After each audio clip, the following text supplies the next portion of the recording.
Hello students, कैसे हैं आप लोग। I hope must be enjoying the life and doing your work. आज इतिहास के एक बेहद रोचक दौर में हैं हम, लेकिन उसके पहले जिन्होंने अब तक इस चैनल को सब्सक्राइब नहीं किया, प्लीज़ सब्सक्राइब इट। आइए चलते हैं इतिहास की एक नई दुनिया की तरफ। मौर्य साम्राज्य पता नहीं क्या था कि अपनी समस्त उपलब्धियों के बावजूद अशोक के बाद जैसे अस्ताचल की तरफ जा रहा था। जानते हैं, राजमहल के षड्यंत्र ही कम नहीं थे।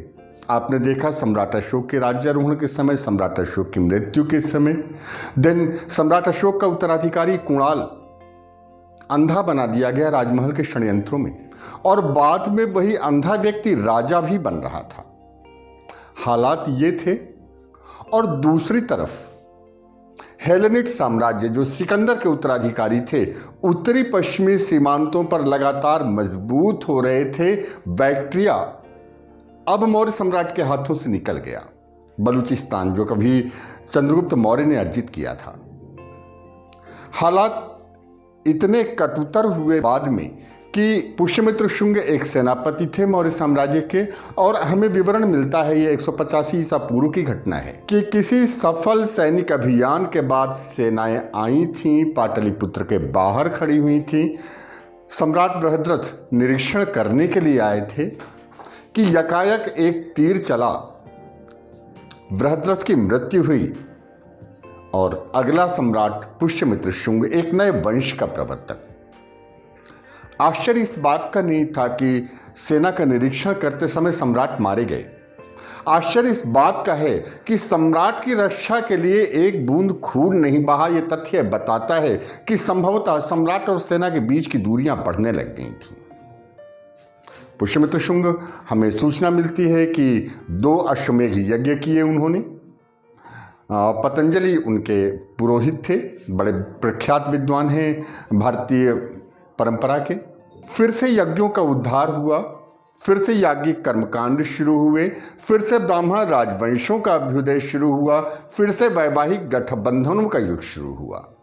बट बिफोर दैट एक चीज तो उत्सुकता है कि वह कौन थे यवन, जिनको 2 बार पराजित करके हमें सूचना मिलती है कि पुष्यमित्र शुंग ने चिरोत्सन्न, जो लंबे समय से छूटे थे अश्वमेध यज्ञ, उनकी परंपरा शुरू की। पश्चिम सीमांत शायद सम्राट अशोक की धम्म नीति से सबसे ज्यादा प्रभावित हुआ होगा। बोलन और खैबर दर्रे हिंदुस्तान का प्रवेश द्वार, और जब यहां पर बुद्धम शरणम गच्छामि की ध्वनियां गूंजती रही होंगी तो ऑब्वियसली आक्रांताओं को आमंत्रित कर रही थी। हमें सूचना मिलती है डियोडोटस, बैक्ट्रिया का गवर्नर, जिसने सेल्यूकस के उत्तराधिकारियों से संबंध विच्छेद किया, भारत पर संभवतः आक्रमण किया था उसने, लेकिन उसके बेटे डेमेट्रियस के बारे में हमें निश्चित सूचना मिलती है।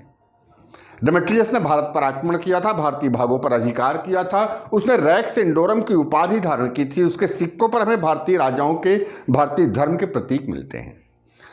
देन यूथिडेमस, लेकिन सबसे यशस्वी सम्राट इस परंपरा में, जो हेलेनिक साम्राज्य से उत्तरी पश्चिमी सीमांत से आ रहे थे, वॉज मिनेंडर।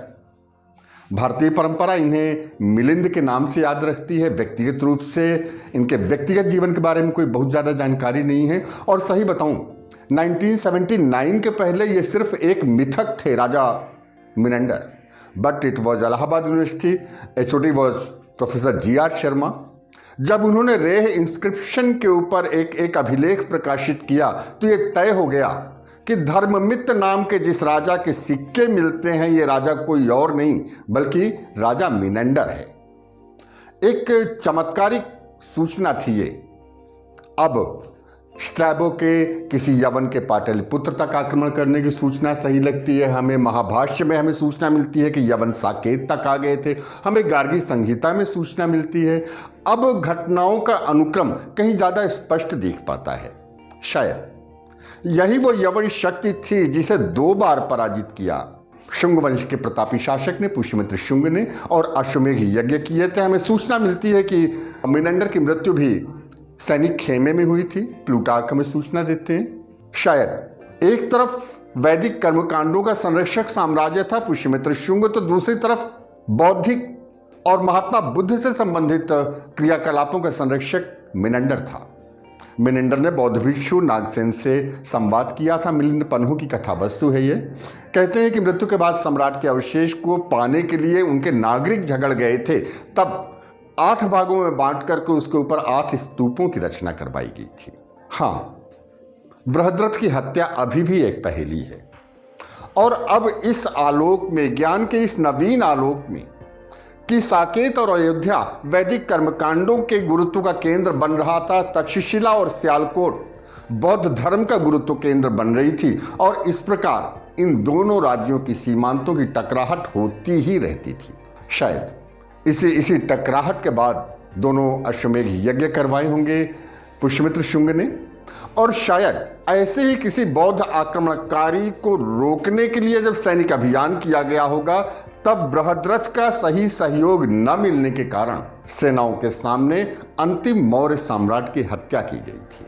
मिनंडर भारतीय परंपरा के एक चमकते हुए नक्षत्र हैं। मिनंडर की सांस्कृतिक उपलब्धियां, मिनंडर की आर्थिक उपलब्धियां, सही पूछा जाए तो सिकंदर या सेल्यूकस दोनों की अपेक्षा मिनंडर की उपलब्धियां कहीं ज्यादा बेहतर थीं। एक ज्यादा बड़े भूभाग पर शासन करते हुए दिख पाते हैं। हमें सूचना मिलती है उनके समय में कि यवन सर्वज्ञ होते हैं, कि यवन चिकित्सा शास्त्र में बेहतर हैं, कि यवन हमें ज्योतिष शास्त्र में बेहतर दिख पाते हैं। यवनों के सांस्कृतिक गुणों की तारीफ दिख पाते हैं भारतीय ग्रंथों में।